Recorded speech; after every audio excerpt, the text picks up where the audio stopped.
নমস্কার বন্ধুরা, মাইক্রোসফট ব্লগে তোমাদের সবাইকে অনেক অনেক স্বাগতম। এভাবে নিরামিষ আলু পটল রান্না করলে সবাই আঙ্গুল চেটে খাবে।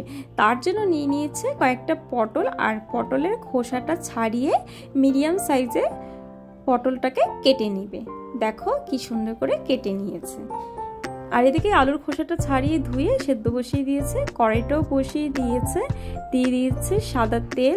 তেলটাকে গরম হতে দিবে, আর ততক্ষণে পটলটাকে ধুয়ে নিয়েছে।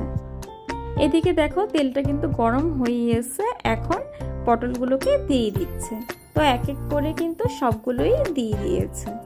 এখন এটাকে ভালো করে ভেজে নিতে হবে। দেখো একটু নেড়ে দিচ্ছে। তো বন্ধুরা, পটলটা কিন্তু ভাজা হয়ে এসেছে, তার জন্য নামিয়ে নিচ্ছে। আর এরকম রেসিপি কার কার ভালো লাগে অবশ্যই কমেন্টে জানাবে। তেলেই রান্না হবে, তার জন্য সর্ষের তেল অ্যাড করে নিচ্ছে। ফোড়নে দিয়ে দিবে কালো জিরে, গোটা জিরে, একটা তেজপাতা, আর সেদ্ধ করে রাখা আলুগুলোকে আগে দিয়ে ভেজে নিবে। তার জন্য আলুগুলো দিয়ে দিয়েছে। আর আলুগুলোকে কিন্তু ভালো করে ভেজে নিতে হবে। আর দেখো পটলগুলো কি সুন্দরভাবে ভেজে নিয়েছে।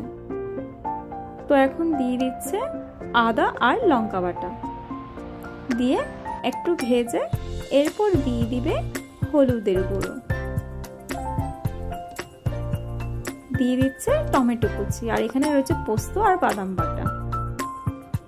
দেখো এগুলোকে আরো 1 মিনিটের মতো ভাজবে। এরপর সামান্য একটু জল দিয়ে ভালো করে কষিয়ে নেবে। তার জন্য প্রায় 3-4 মিনিটের জন্য ঢেকে দিবে। এরপর দেখো ঢাকনাটা খুলে নিয়েছে। এখন যে ভেজে রাখা পটলটা ছিল সেটাকে দিয়ে একটু ভালো করে নেড়ে নেবে। তো এপিট ওপিট করে একটু নেড়ে নিচ্ছে।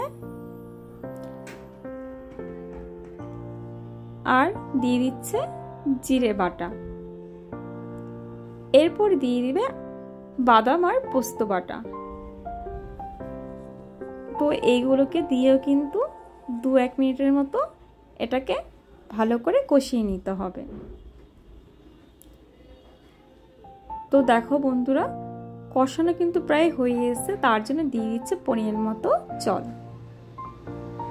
তো জলটা দিয়ে একটু নেড়ে দিচ্ছে যাতে মশলাগুলো ভালোভাবে মিশে যায়।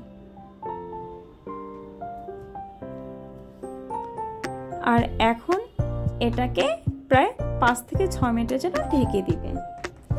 দেখো বন্ধুরা, এখন ঢাকনাটা খুলে নিবে।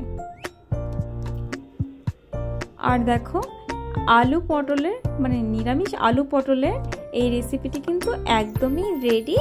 এখন মা একটা বাটিতে নামিয়ে নেবে। তো বন্ধুরা, আজকের এই নিরামিষ আলু পটলের রেসিপিটি কেমন লাগলো অবশ্যই কমেন্টে জানিও।